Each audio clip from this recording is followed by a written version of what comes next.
J'ai fait, dirais-je, différentes formations personnelles, donc un peu de psychologie, un peu de, dirais-je, sociologie, et aussi tout ce qui est humanitaire par rapport à des personnes que j'ai rencontrées. Je suis allé en faculté en candidat libre, et cela m'a permis de me dire que dans ce type de lieu, de l'unité humaine en modèle réduit, on pouvait être à, dirais-je, représenter ce que nous voulions faire.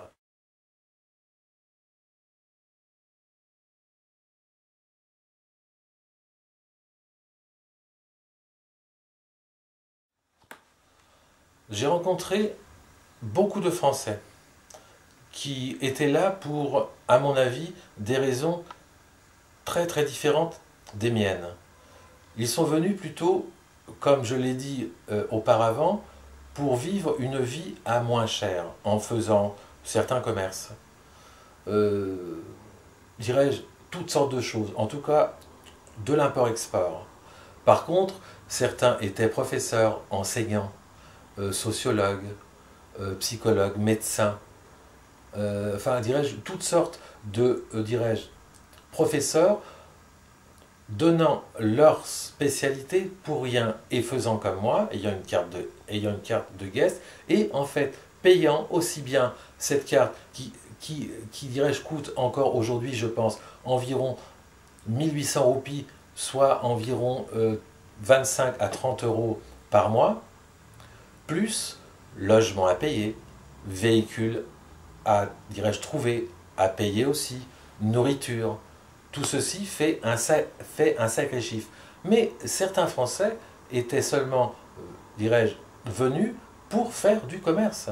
C'est, euh, dirais-je, comment peut-on faire du commerce dans, dans un pays où il a vécu le, comment je pourrais dire, tsunami il n'y a pas très longtemps? Comment utiliser l'humanitaire comme un dirais-je, commerce qui n'est pas tout à fait équitable?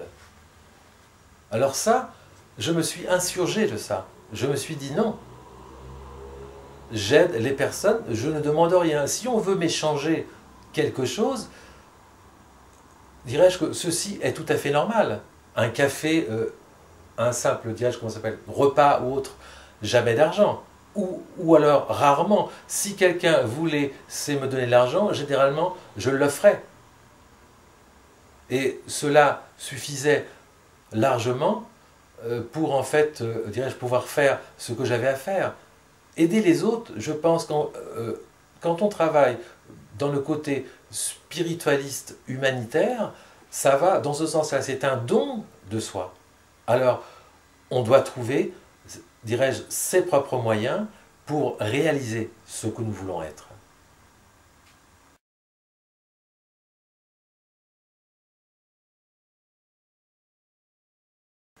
J'ai 54 ans. Comment trouver du travail dans la société d'aujourd'hui? Je suis déjà vieux et déjà mort. Et le bénévolat, je trouve ceci tout à fait charitable. C'est-à-dire offrir toute mon expérience de vie à n'importe qui. Je veux dire, à ceux qui, dirais-je que non, comment on pourrait dire ça? À celui qui a envie, c'est de, dirais-je, disserter sur la question. Donc, dirais-je que chacun de nous vit ce qu'il a à vivre, choisit ce qu'il a à vivre, mais sans repère. Comment pouvons-nous faire si par exemple, vous demandez un conseil, c'est à quelqu'un, à votre ami, à votre femme, à votre mari, et que la personne, tôt ou tard, vous induise en erreur, qu'allez-vous faire? Vous allez culpabiliser la personne, la jeter, la tuer, dirais-je, trouver un avocat pour dire que cette personne m'a induit en erreur. Le bénévolat, c'est quoi? C'est de venir en aide à quelqu'un, tout simplement. C'est-à-dire offrir encore une fois l'expérience vécue. Je veux dire, celle-ci, quelque part, ne coûte pas d'argent, elle est à vivre. Et surtout, elle est à transmettre comme nous faisons des enfants.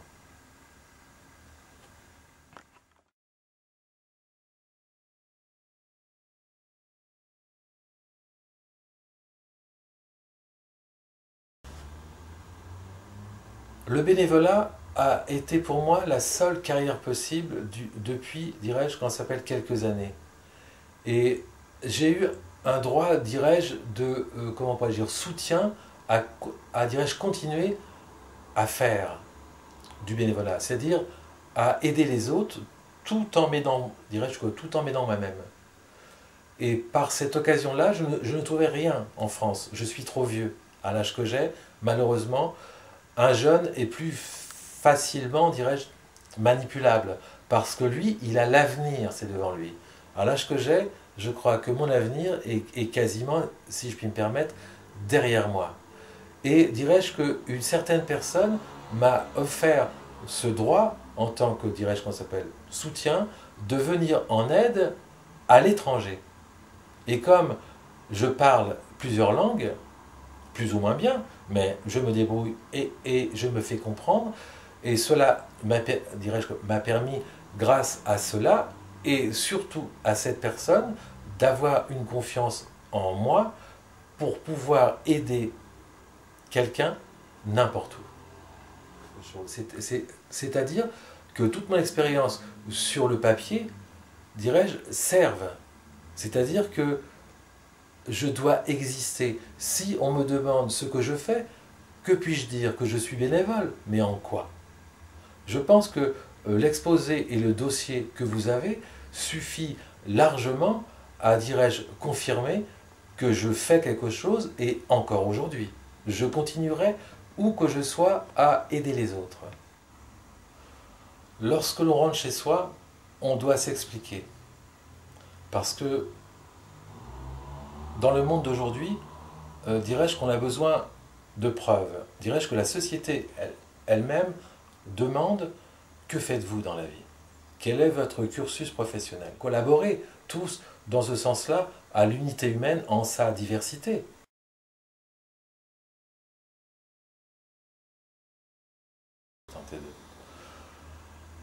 Sommes-nous expatriés lorsque nous sommes bénévoles? Je pense que oui, parce que nous devons toujours nous déplacer comme des missionnaires ou comme des prêtres qui avons, dirais-je, certaines églises, si je puis me permettre.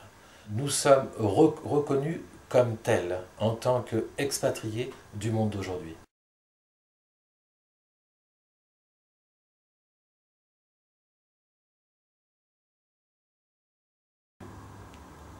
Dirais-je, tous les Français de l'étranger qui font du bénévolat, où qu'ils soient, ceux qui sont diplômés et non diplômés, tous ceux qui viennent en aide à tous, à tout le monde et à n'importe qui.